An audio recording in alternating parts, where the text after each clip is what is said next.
what 8 of Canada's leading neurologists had confirmed as permanent neurological damage over 4 years, Desmond Kirby identified as something entirely different in under 90 seconds. Nobody at the fundraiser would have listened to him if he'd said it aloud. He was carrying a floor buffer and wearing a hospital-issue maintenance badge clipped to a gray shirt that had been washed too many times. The Aldrin Pediatric Wing of St. Aldwyn's Children's Hospital in Toronto had opened officially in February, but the gala marking the occasion had been delayed 3 months for reasons the press release described as scheduling. The actual reason was that Lorraine Aldrin had spent February and March ensuring a $14 million donation would result in a wing that actually functioned and not merely one that carried her name above a sliding door. She had opened it herself with institutional scissors and a smile most of the hospital's board had never seen, then turned around and gone back to running a technology company with interests in healthcare logistics and data infrastructure that employed 4,200 people across 6 provinces.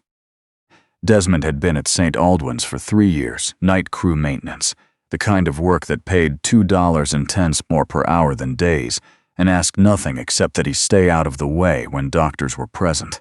Before the hospital, there had been a university laboratory, a research appointment, a sequence of grant applications, and a marriage that ran parallel to all of it until the marriage became the only thing that mattered and then stopped being possible. His wife, Patricia Kirby, Nawale from Sudbury, had lost her voice in stages over 27 months to a progressive laryngeal condition that the literature described in one way and her body expressed in another. Desmond had spent those 27 months learning the anatomy of the human voice the way a person learns the rooms of a house they are slowly losing. Not to understand it academically, but to navigate it in the dark. She had died 4 years ago in March. His daughter Tess was 19 and finishing her first year at the University of Guelph, and the gap between her scholarship and her tuitions was $9,400 a year. Desmond filled it with hours. That was the arithmetic of his life, and it was simple, and it was enough. Lorraine Aldrin arrived at the gala at 7:15, and the temperature of the hospital atrium changed around her. She was 51 and had built the company in 12 years out of a logistics startup she'd bought for $800,000 and grown into something worth considerably more, and she had done most of it while managing what the business press described, when it described her at all, as a family medical situation. 4 years ago at 13, her daughter had stopped speaking. The accident had been a highway collision in November, black ice, a guardrail, Roland's car. Sophia had been in the back seat. The impact fractured 2 ribs and caused a laceration to the throat, serious enough to require emergency intervention, performed at a private clinic rather than the nearest hospital, because the nearest hospital was under construction and the clinic was 40 meters closer. Dr. Nadia Croft had managed Sophia's case from the second week, coordinating every specialist, framing every result before it reached Lorraine. Croft was 60, silver-haired, unhurried, and had a way of translating difficult neurology into language that felt like comfort. She had built her reputation on complex pediatric cases, and the Aldrin Foundation had become one of her clinic's primary donors. Sophia was 17 now. She came to the gala because Lorraine had asked, the way she came to most things, quietly, slightly behind, with her phone in her hand as a portable voice. She had been 13 when she stopped. She remembered her own voice. She had stopped trying to use it at 15 because the distance between what her throat produced and what her brain intended had become something she could not bear to keep measuring. Roland Finch came in beside Lorraine, close enough to mark the space. He had been on the Aldrin Foundation's governance board for 6 years and had married Lorraine 2 years after Sophia's accident. He was 60, careful with words, and had a talent for being present at moments that were useful to him. Dr. Ivan Patel arrived separately, younger than the room, with his badge still on from rounds. He had flagged an anomaly in Sophia's second-year laryngeal imaging and been overruled by Croft, who had written a detailed and polite rebuttal explaining the finding was consistent with the initial trauma profile. Ivan had returned to his caseload. The file had closed. He had not forgotten exactly, but he had learned to set it down in the part of his mind where cases you cannot do anything about eventually live. Desmond saw none of that when Sophia walked through the atrium. He was moving the floor buffer along the service perimeter of the room where the catering staff worked, and the event company had taped down cables. He passed Sophia once at 8:40. She was sitting at a table near the east windows, where the floral arrangements had already been shifted to make room for a display board. She was alone, phone face up on the table, not looking at it. He passed her again at 8:55. She was still alone. As he came around the corner of the display board, someone in the catering line dropped a full tray of glassware, 10 meters away, sudden and loud, and 300 people turned at the sound. Sophia turned too. That was the first thing. Normal startle, bilateral, immediate. The kind that happens when a brain hears something. The second thing happened 30 seconds later. Her right hand came up to her throat, not to cover it, not a nervous gesture, but a slow, specific touch, 3 centimeters below the thyroid cartilage, left of center, and then she pressed, and her face changed briefly, the way a face changes when pressure lands on something that remembers hurting. Then her hand came down and she looked at her phone. Desmond kept moving because a man in a gray shirt who stops and watches a guest is a man who gets an email about it. But he had already started counting. He had spent 3 years alongside laryngeal pathology cases, and 27 months before that learning his wife's throat, the way a person learns a language they are running out of time to speak. He had published 6 papers on laryngeal nerve function before the university's ethics board had sided with a pharmaceutical sponsor over his findings. And the grant had ended, and the appointment had been quietly not renewed. None of that was on his maintenance badge. The badge had his photo, his name, and his department. What he knew, and what the touch told him, was that the pain Sophia had just responded to was not the pain of an old scar settling. It was the pain of tissue that had been recently disrupted and was in the process of recovering.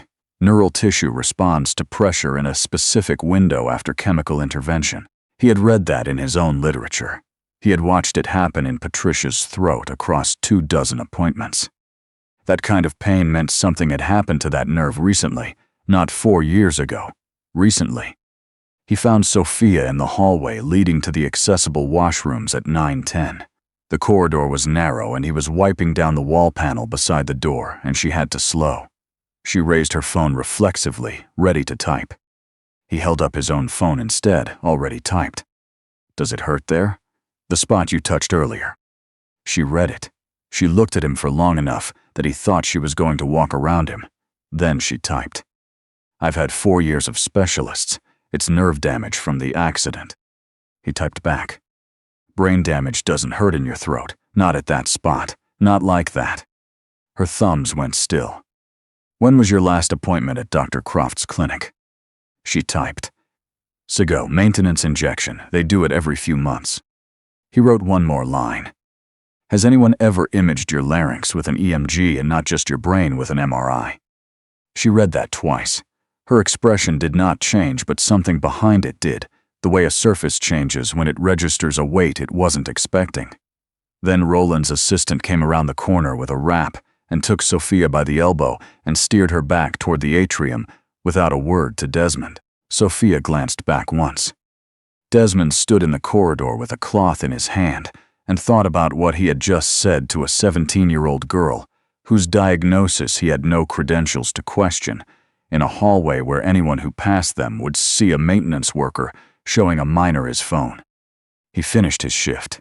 He found Lorraine Aldrin at 10:05, in the reception alcove between a photographer and a conversation she was clearly trying to end. Getting there cost him an argument with the event coordinator and a sustained look from the head of hospital security. He said her name, and she turned with the patience of someone who had been stopped 40 times tonight. "There's something wrong with your daughter's diagnosis," he said. "The nerve damage isn't coming from her brain, it's peripheral. Someone has been blocking the recurrent laryngeal nerve repeatedly, and they did it again 6 weeks ago." The patients did not survive that sentence. What replaced it was not anger. It was the particular stillness of someone who has spent 4 years being managed. "Who are you?" she said. "Night maintenance. I was a biomedical researcher before this. Laryngeal function, University of Toronto." That was before. "Yes. Dr. Croft has coordinated 8 specialists," Lorraine said. Her voice stayed very low, which was more effective than volume. "She has been available every time I needed her." "I know. Ask Sophia whether her throat hurts between appointments. Not whether she can speak, whether it hurts, and ask when the pain is worst, because if it peaks at weeks 2 and 3 after each injection and then fades before the next one, that is not nerve damage from a car accident. That is a nerve being chemically reset on a schedule." Roland materialized at Lorraine's shoulder, the way people materialize when they have been watching from across a room and the moment has arrived. "Is there an issue?" he said, already scanning for security. Desmond understood he had perhaps 2 minutes.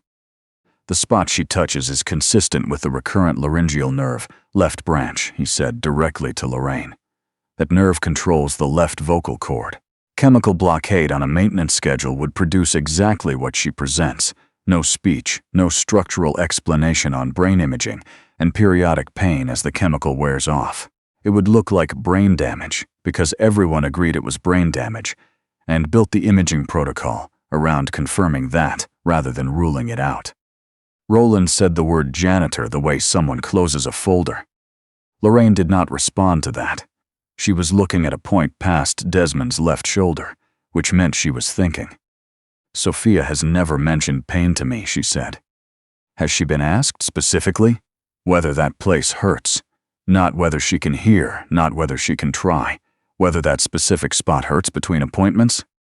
Lorraine did not answer. Something in the not answering moved through her like a drop in temperature, because she already knew the answer. She held out her hand. He passed her his badge. She looked at it. "Dr. Croft does an imaging review every 6 months, she said. "What protocol?" She did not answer that either. "I'm not asking you to believe me," Desmond said. "I'm asking you to call Dr. Patel tonight. He flagged something 2 years ago that Croft overruled.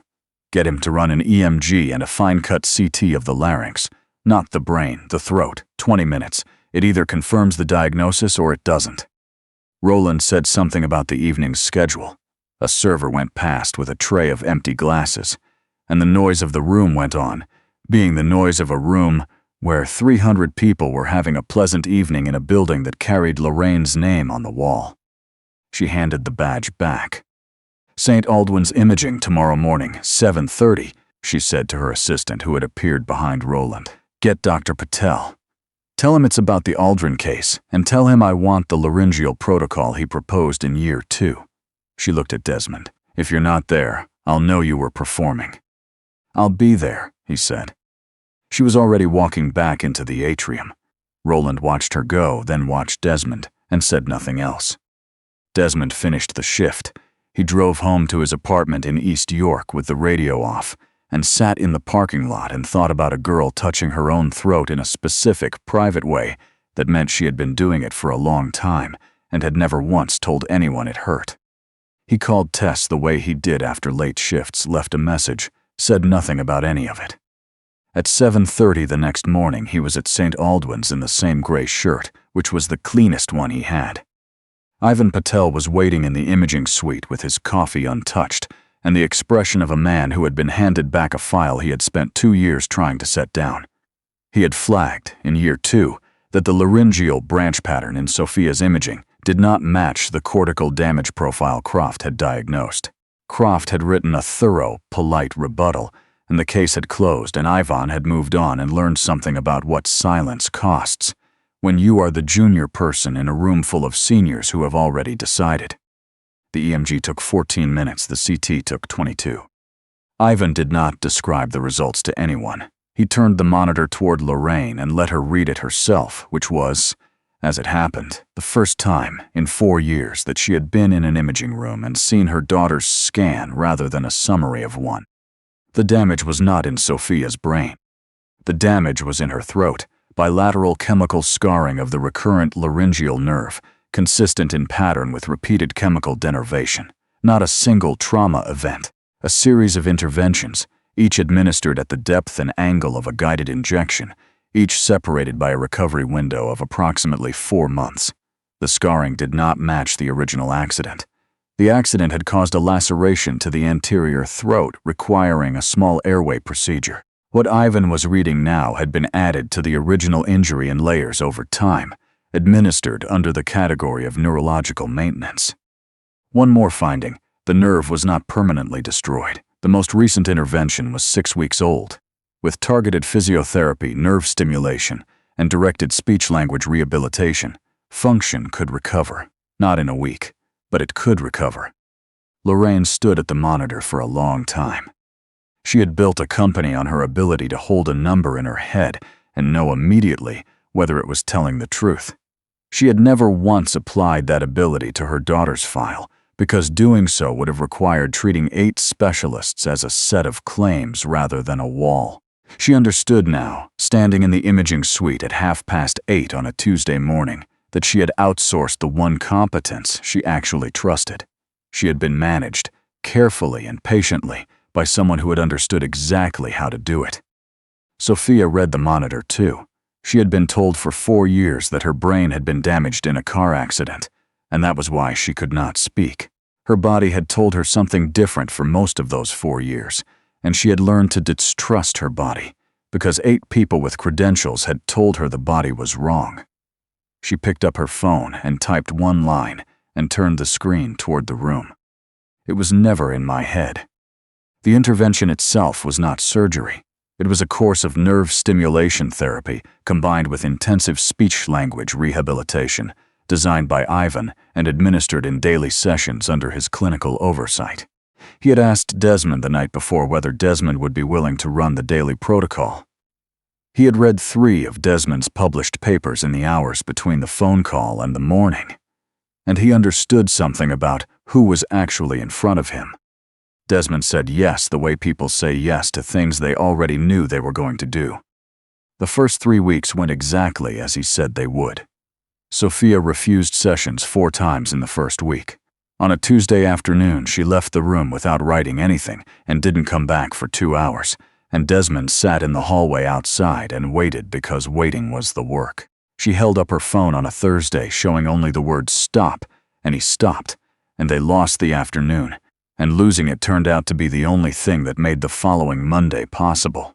The exercises themselves were almost insultingly small: a controlled breath, a sustained vibration, a single tone repeated until the nerve registered it and registered it and registered it again. 6 hours a day, 5 days a week, with Ivan running formal assessments every second Friday. The evidence arrived in pieces while the sessions ran. Ivan had sent the imaging to an independent laboratory. The chemical signature in the nerve scarring matched a compound used in interventional neurology, traceable by lot number.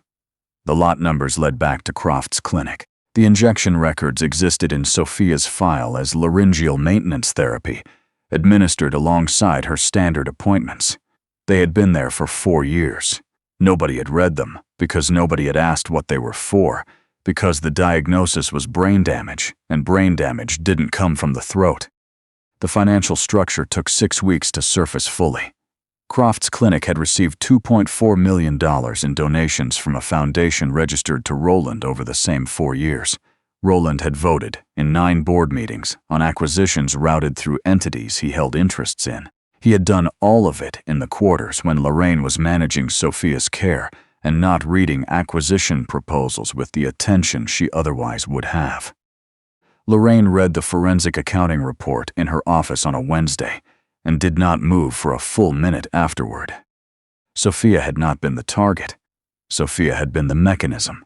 The goal had been a mother who was perpetually managing a condition that was permanent, and therefore perpetually off balance, and therefore reliably distracted.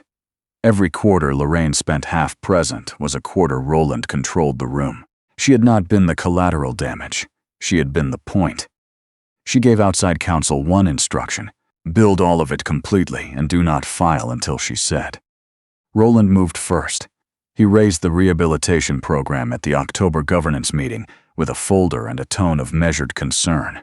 A non-clinical individual was directing daily patient contact with a vulnerable minor. That individual held no relevant degree, had been credentialed as a rehabilitation support worker only since August. 4 months after initiating unsolicited contact with the patient at a hospital fundraiser while employed as facility staff. He paused there. The chair of the committee, Patricia Raitt, who had sat on the board for 12 years and voted with Lorraine more often than not, asked whether the description was accurate. Lorraine said every fact in it was true. The framing was a lie. Rate said the carrier didn't read framing. The motion was for program suspension pending a formal competency review. It carried 6-3. The review was set for the third Thursday of November. Rate amended the motion over Rowland's objection to permit continuity of care for enrolled patients until the review concluded. The pressure came from every direction. A legal affairs publication ran a piece questioning the hospital foundation's clinical governance, sourced to an unnamed board member. Croft gave a measured interview, expressing concern for a former patient without commenting on personnel. One of the 3 other families in the pilot cohort withdrew within 10 days. Lorraine's general counsel came to her office and laid out her position without malice. The chief executive's personal involvement in a program under review was itself a governance problem. If she stood in that hearing and defended Desmond Kirby on the basis of personal conviction, Rowland would finally have what he had spent 6 years positioning for, a documented instance of her substituting personal judgment for board process. 2 of the members currently voting with her had already indicated they would not follow her there. You can protect the program, the council said, or you can protect your position. Not both. And if you lose your position, the filings that haven't gone out don't go out, because whoever replaces you won't authorize them.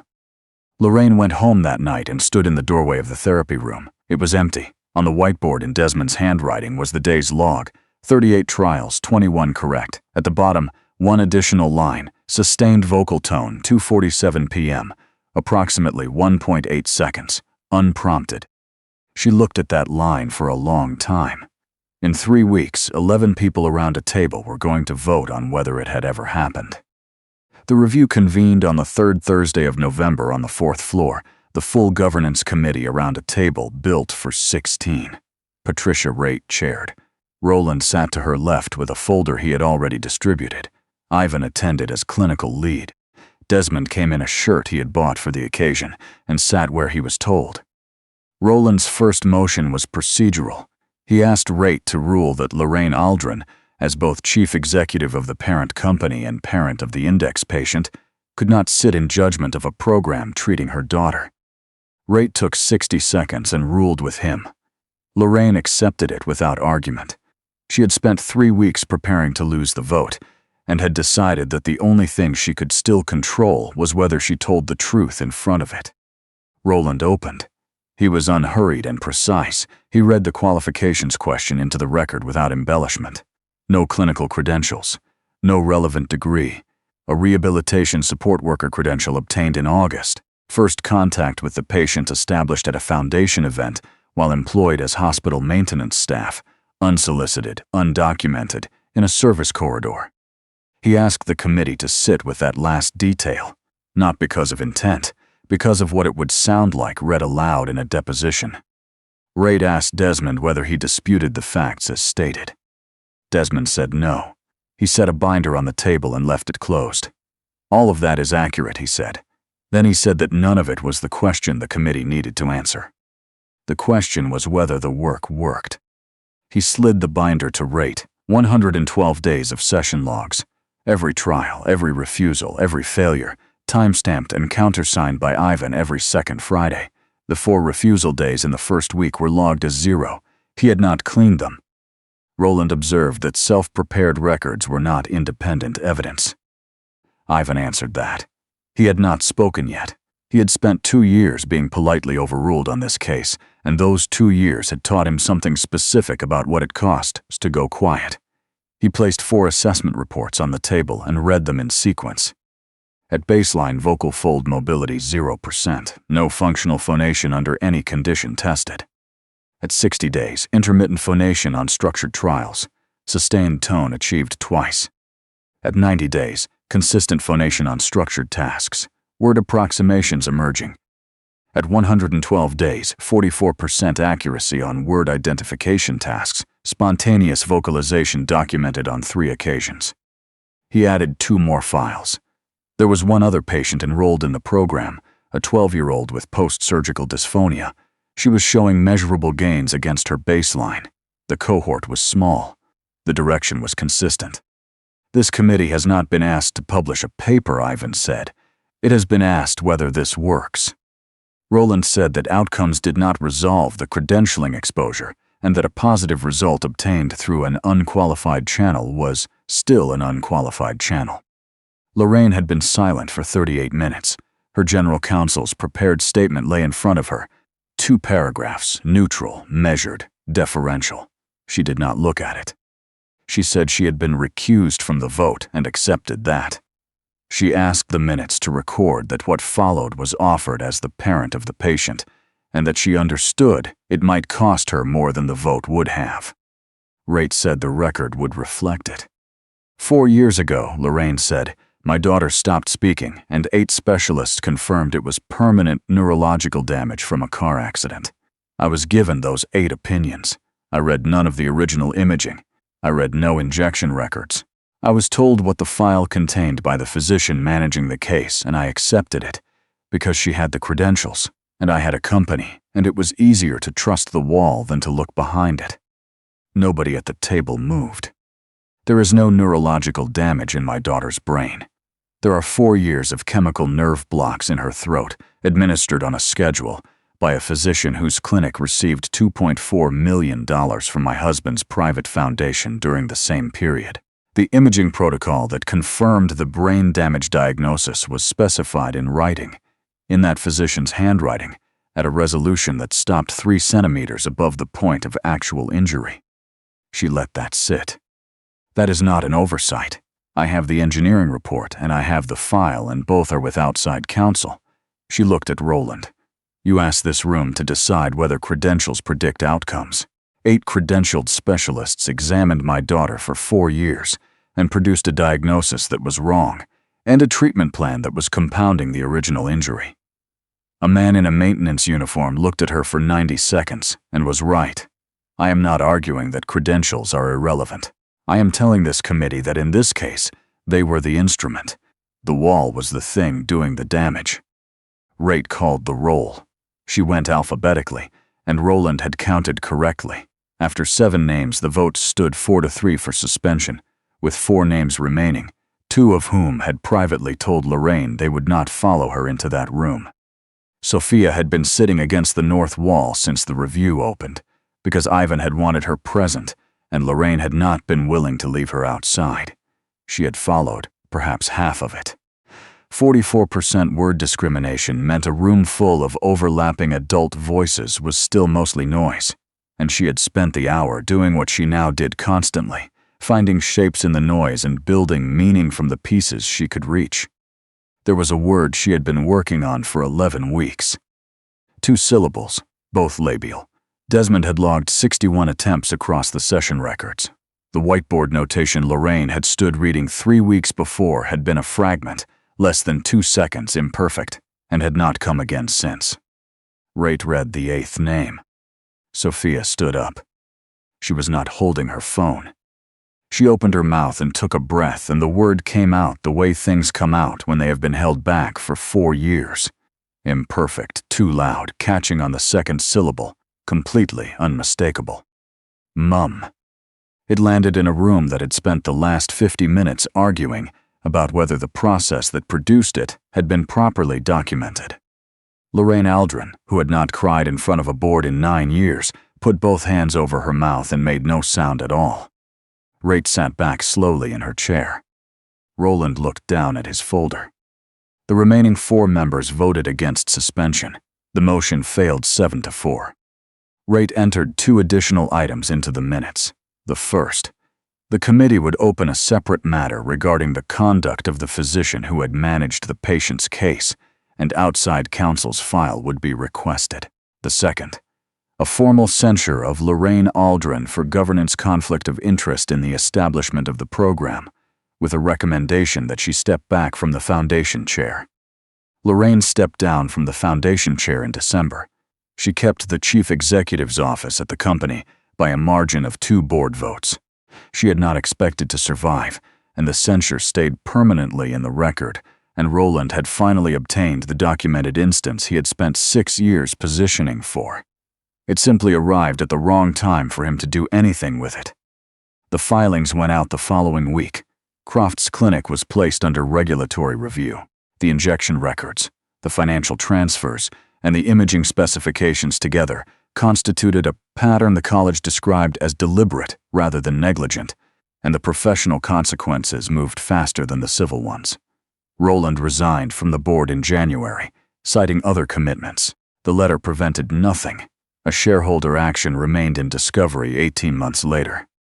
The program was formally recognized as a standing initiative in January. Ivan was named clinical director. Desmond was named program director for laryngeal rehabilitation, a title that had to be written into the foundation's classification schedule because it had not existed there before. Lorraine funded the first full year personally, through a private trust, because the censure had removed her authority to direct foundation funds, and she had decided before the hearing that she would pay for it herself if it came to that. Desmond kept doing the same work, which surprised people who expected the funding to change it. What the funding changed was the number of people in rooms. By the following summer, there were 7 therapists working from a written procedure he had produced for the first time, because he had to hand it to someone else. And the intake list held 180 names. 2 patients in the first year plateaued early and stayed there, and Desmond logged that as carefully as everything else. He and Ivan had agreed, before the first paper was submitted, that the moment they started cleaning the data, they would have become the thing they replaced. Sophia's recovery was not linear and did not resemble the version anyone had imagined. The nerve responded slowly. Her voice returned in pieces across 14 months. Some sounds before others, some combinations that came and went and had to be found again. By spring, she could hold a conversation in a quiet room. A restaurant remained difficult and might stay that way. She enrolled in 2 courses at a Toronto university with a transcription service for both, and stopped carrying her phone as a wall and started carrying it as a convenience, which was not the same object. Tess finished her year at Guelph and came home for the summer, and the $9,400 gap that had been the whole arithmetic of Desmond's life for 4 years quietly closed in a way that took him several months to actually trust. Patricia had been gone 5 years by then. He thought about her differently now. 27 months in a house where every appointment and every small failure and every repetition of a task that never reached the outcome they had hoped for had produced nothing anyone would have recognized as a result. It had, as it turned out, produced the only preparation that mattered. He had spent 4 years believing those 27 months were something that happened to him. They were the thing that made him useful. The program's permanent space opened the following October, in a clinic the hospital had redesigned on the 3rd floor. Ivan gave short remarks. Desmond said less. There were 43 patients enrolled. Sophia spoke for 3 minutes to a room of about 80 people, without notes, without her phone. She lost the thread once near the middle, and found it again, and did not apologize for either. Nobody in the room remembered afterward which word she had stumbled on. Lorraine stood at the back with a paper cup of coffee going cold, watching a man in a plain shirt explain a session log to 2 new therapists, and thought about a hospital atrium and a gray maintenance badge in 90 seconds. 8 specialists with every credential available had confirmed her daughter's silence for 4 years. Then a man whom nobody at that fundraiser had looked at twice had noticed a hand touch a throat in a specific, private way, and had known what it meant, because the only training that prepared him for that moment had come from a grief he had not chosen, and years he had spent believing were simply lost. A person does not need authority or a title to change the shape of someone's life. Sometimes they only need to see the one thing that everyone else has already agreed to walk past.